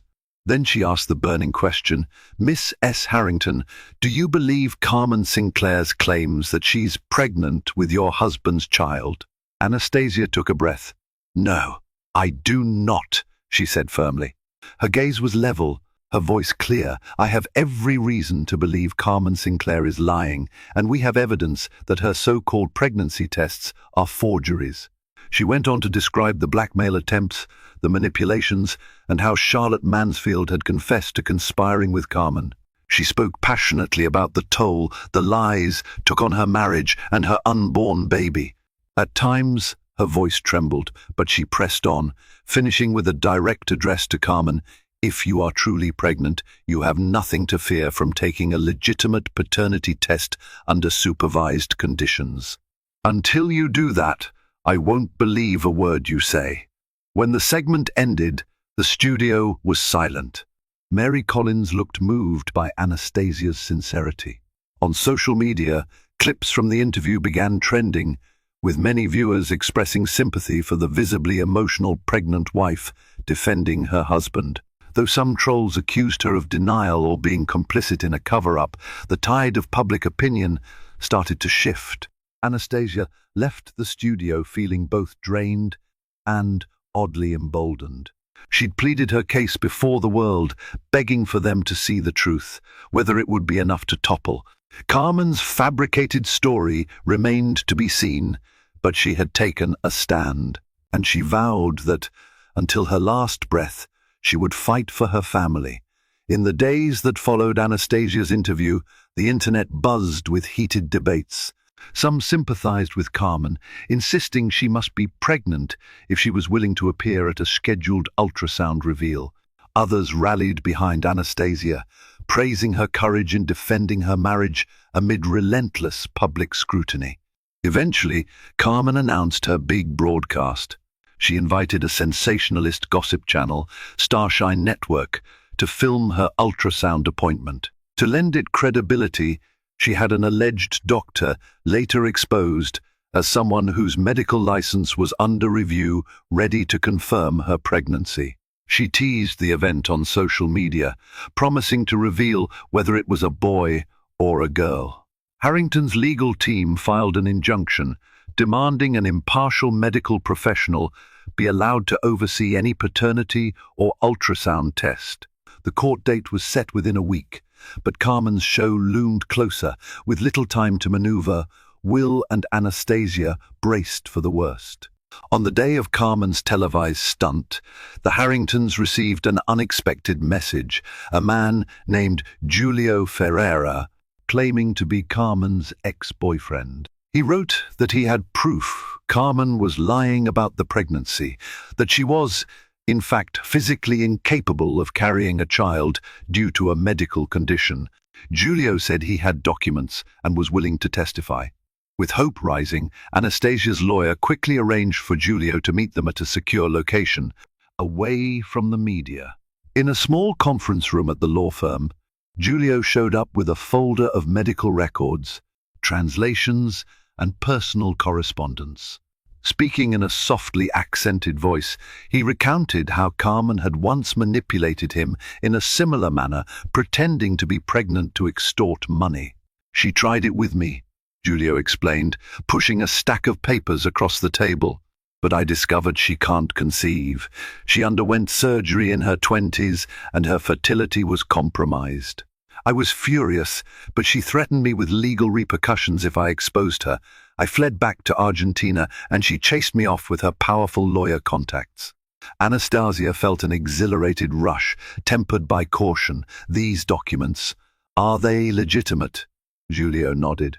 "I got them from a clinic in Buenos Aires, where Carmen had procedures done. I have the original scans.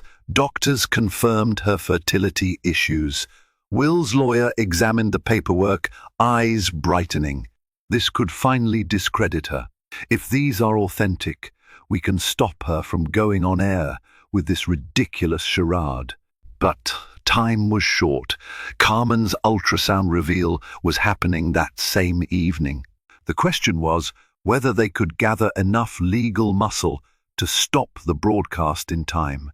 In a flurry of activity, the Harrington legal team rushed to a judge with Julio's evidence, hoping for an emergency order. Hours ticked by as anxious phone calls flew back and forth. Meanwhile, Starshine Network promoted Carmen's special, boasting exclusive footage of the alleged mother-to-be. When the broadcast began at 8 p.m., Will and Anastasia sat in their living room, glued to the TV. The judge's ruling hadn't come through yet. The show opened with dramatic music, panning to a glowing Carmen in a maternity dress, greeting the camera with a staged smile. A shady doctor stood by her side, nodding in rehearsed agreement. "We are moments away," the host gushed, "from seeing the first ultrasound images of Will Harrington's love child." Anastasia's heart pounded. She squeezed Will's hand, watching as Carmen settled onto an exam table. The so-called doctor applied gel to her abdomen and moved a portable ultrasound wand back and forth. On the screen was a generic ultrasound loop, one that any obstetrician would know wasn't in real time. But most viewers at home wouldn't catch the discrepancy. "That's it," the host breathed, pointing to a flicker on the screen, the baby's heartbeat. Suddenly, a commotion erupted from off-camera. The feed scrambled as security guards rushed in. The host sputtered, "What's happening?" The audio became jumbled, but viewers could see men in suits confronting the fake doctor, brandishing documents. Will and Anastasia's phones started blowing up with texts from their lawyers. The emergency order had come through. Law enforcement arrived at the filming location with Julio's evidence, demanding the broadcast stop or face immediate legal consequences for fraud. The next several minutes were chaotic. The network cut to commercial, then attempted to resume, only to have Carmen appear visibly distraught. She insisted she was a victim of intimidation. At one point, she tried to show a lab report proving her pregnancy, but a representative from the medical board slapped a cease and desist order into her hands on live television, citing the questionable credentials of her doctor. It was a dramatic meltdown. Carmen, cornered and flustered, stammered that she had miscarried earlier and that she was only using an ultrasound from a previous checkup as proof. But her story fell apart under the spotlight. The show ended abruptly, leaving millions of viewers baffled by the contradictory claims. When the dust settled, Anastasia and Will sat in stunned silence. Their phones continued to ring. Friends, family, business colleagues, everyone was calling or texting to say that Carmen had just been exposed on live TV. The forged ultrasound, the shady doctor, the newly surfaced medical documents, it was undeniable. Carmen Sinclair's pregnancy was a hoax. Anastasia let out a long, trembling breath. Tears slid down her cheeks, a mix of relief, anger, and exhaustion. Will leaned against the couch, jaw slack in astonishment. "It's over," he whispered, pulling her into his arms. "Finally, it's over." Yet, even as they embraced, a gnawing uncertainty lingered in the back of Anastasia's mind. They had won a major battle, but what about Carmen's next move? A woman capable of orchestrating such an elaborate sham might not vanish quietly. For the moment, though, victory felt sweet, and she allowed herself the fragile hope that this nightmare was coming to an end. The days following Carmen's catastrophic televised collapse were a whirlwind of statements, apologies, and legal repercussions. Starshine Network scrambled to distance themselves from the scandal, issuing a formal apology to the Harrington family for broadcasting fraudulent claims. Public sympathy for Carmen quickly evaporated, replaced by widespread condemnation. The lawsuit filed by Will's team gained momentum. Carmen went into hiding, seldom seen by paparazzi. Rumors circulated that she was negotiating a plea bargain involving potential extortion charges. Meanwhile, Charlotte Mansfield faced her own legal troubles for her part in the blackmail scheme. Harrington Industries board finally rallied behind Will, relieved that the scandal was exposed as a hoax. Their stock prices began to recover. Throughout this upheaval, Anastasia's pregnancy marched on. She felt each milestone a growing belly, the first flutter of kicks, the excitement of planning a nursery. Bit by bit, she and Will found their way back to the loving bond they once shared. They had weathered the biggest test of their marriage and emerged stronger, though not unscathed. One cool autumn afternoon, Anastasia was in her studio, reviewing fabric swatches for her fashion line, when her phone chimed with a text from an unknown number. She paused, heart thudding, as she opened it. "Meet me at the Belmont Cafe if you want final closure. C.S.C.S.C.A.R.M.E.N. Sinclair." A chill ran through Anastasia. Why on earth would Carmen want a meeting? She debated, ignoring it. The woman was a proven liar, a dangerous manipulator, yet something inside her stirred. A desire to face Carmen one last time, to understand what fueled such malevolence, and to ensure she couldn't harm them anymore. Against her better judgment, Anastasia told Will about the text. He was furious, urging her to let the lawyers handle it, but Anastasia insisted on going with security measures in place. She needed to see Carmen for herself, to end this on her own terms.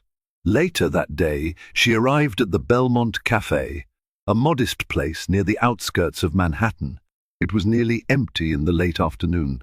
Anastasia spotted Carmen seated at a corner table, wearing large sunglasses and a scarf. She looked haggard, as if the events had aged her 10 years. Anastasia approached, her posture tense. Their exchange was curt at first, both women guarded.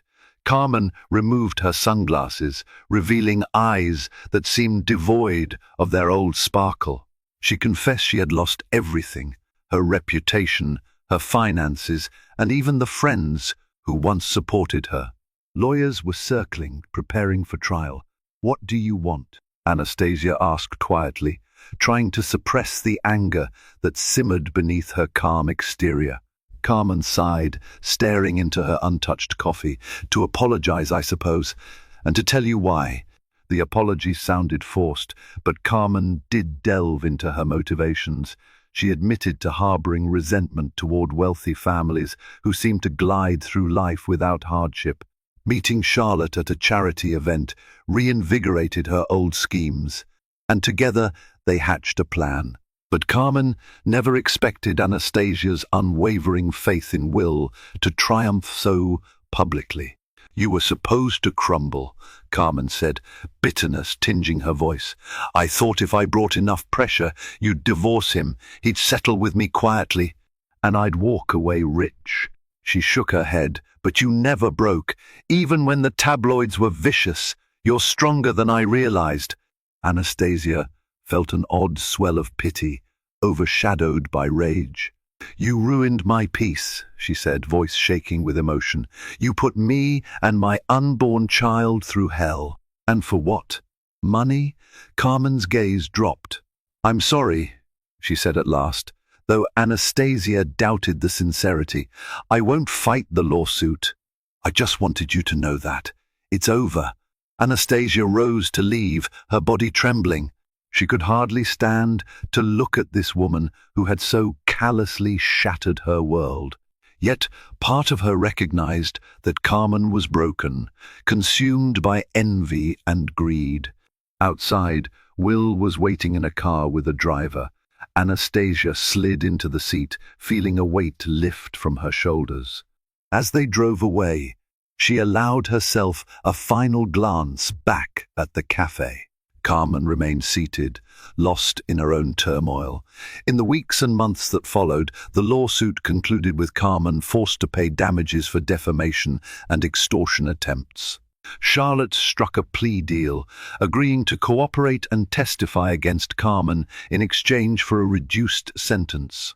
Harrington Industries regained its footing, and the public eventually found other scandals to obsess over. By the time Anastasia gave birth to a baby boy named Robert William Harrington, the family's nightmare had largely faded. They welcomed their new child into a world where love trumped lies, where perseverance overcame treachery. Though scars remained, the Harringtons had survived, and in surviving, they discovered a depth of loyalty and resilience that no amount of wealth could ever buy. Thank you for joining us on this tumultuous journey of heartbreak, betrayal, and ultimate redemption. Anastasia Delgado Harrington stood her ground against cunning foes, fighting for her marriage, her unborn child, and her reputation, proof that sometimes love and determination can conquer even the most vicious deceptions. Though the road was fraught with scandalous twists and devastating turns, truth prevailed in the end. Carmen Sinclair's lies unraveled beneath the harsh light of public scrutiny, and the Harrington family reclaimed their peace. If this real-life drama stirred your emotions, don't forget to like, share, and subscribe to our channel. By doing so, you'll never miss out on more riveting stories that remind us of life's greatest lessons about trust, resilience, and the power of unbreakable bonds. Your support keeps these tales alive, and we can't wait to share the next saga with you.